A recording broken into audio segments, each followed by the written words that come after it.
The 1948 Tatra T87. History has been cruel to any number of cars, and even carmakers, but the story of Tatra and the T87 might bring a tear to the eyes of some enthusiasts. Tatra was a Czechoslovak company from the days when that was a thing. It is mostly famous for making the V570, the car Ferdinand Porsche is said to have ripped off for the design of the Volkswagen Beetle. A lawsuit from Tatra over the design was only stopped by the Nazi invasion of Czechoslovakia. But it was the T87 that was Tatra's real masterpiece. Far from being a people's car, the T87 was a marvel of design and technology at the time. World War II was obviously hugely disruptive to a lot more than just the automotive industry, but it was ultimately also the reason why so few T87s were ever made. The car has never really managed to break out of the near-obscurity it was born into in 1936. It was produced after the war, all the way up until 1950, but it never really took off in terms of sales. But one showed up at Pebble Beach this year, and that's always a good enough reason to sing its praises once again. Continue reading for my full review of the Tatra T87. Exterior. Where to even begin talking about the design of the T87? Automotive design was still pretty adventurous in the 30s, but even in that context the T87 is pretty wild. The design is actually an evolution of the Tatra T77, the first car designed specifically to be aerodynamic. This is where the T87's pronounced dorsal fin comes in. It looks weird, but few cars in history have had a lower drag coefficient, so it does indeed work. But the dorsal fin isn't the only odd thing about the design. The T87 also has 3 headlights, a not completely unheard of design element, but the T87 does predate the Tucker 48 by 12 years, the other car famous for its extra headlight. The rear engine layout made for a different sort of body shape than was prevalent in the day. The hood is low and slopes forward in a way that it couldn't if the engine was under it. If the profile makes you think of a Zeppelin, that is because it's meant to. The designers Hans Ledwinka and Erich Ubelacker used the airships as an inspiration for the car. It has a beautiful Art Deco look that is somewhat reminiscent of the stout Scarab that debuted a few years earlier, although it is highly unlikely that the Tatra was inspired by that design. Interior. For all of the elegant Art Deco interiors that graced the high-end cars of the day, the T87 is one of the best examples of this design philosophy on a more mainstream car.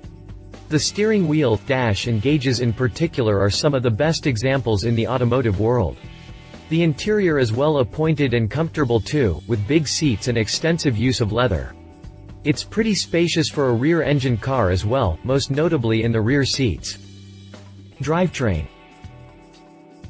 Much like the Volkswagen Beetle, the Tatra V570 had a small rear-mounted, air-cooled boxer engine. But since Tatra ultimately decided to take the idea upmarket, something bigger would be needed for the new car. So the T87 ended up with a rear-mounted, all-magnesium, air-cooled 3.0-liter V8. It produced 85 horsepower, but because of the car's aerodynamic body it was able to do over 100 miles per hour on the Autobahn. This made it one of the fastest production cars of its day. The first official records for this sort of thing date from 1947 and are for the Healey Type II, FA's 110 miles per hour top speed. The downside was the handling. Tatra had somehow managed to fit both the engine and the luggage compartment in the back of the car. 2 full-sized spares were stored under the hood in order to try to balance the weight out a bit, but the T87s handled a bit like an early Porsche 911, in that if you got too aggressive with it, it would try to kill you. Prices. The T87 was a luxury car, and it wasn't cheap even when new. It sold for the equivalent of $125,000 in today's money. They tend to go for about double that now, and upward of $300,000 today.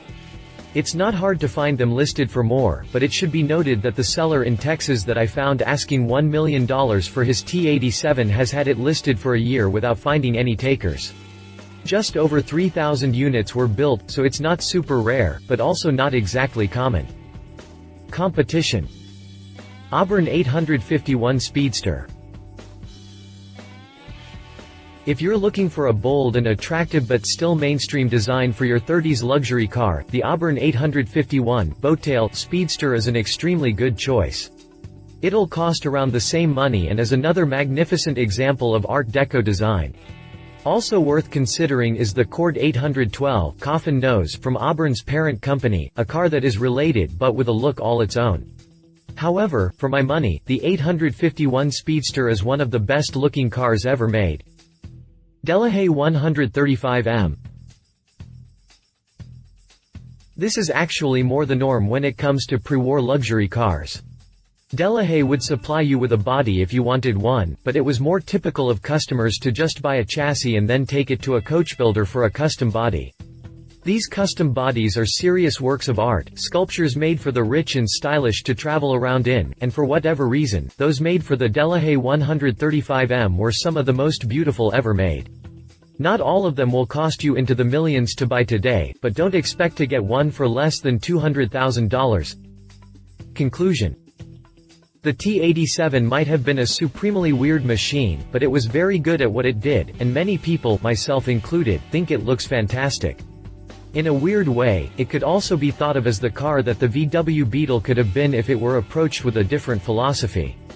But more than anything, it's a car that never got its due, and something this great doesn't deserve a fate like that. Love it. Magnificent Art Deco design. Rear-mounted V8 is too crazy not to love. Far ahead of its time, especially in aerodynamics. Leave it. Not everyone is going to love the looks. Handling might kill you. You will have to explain it to every person that ever sees it. If you liked this video, please share your thoughts in the comments below and don't forget to hit the subscribe button.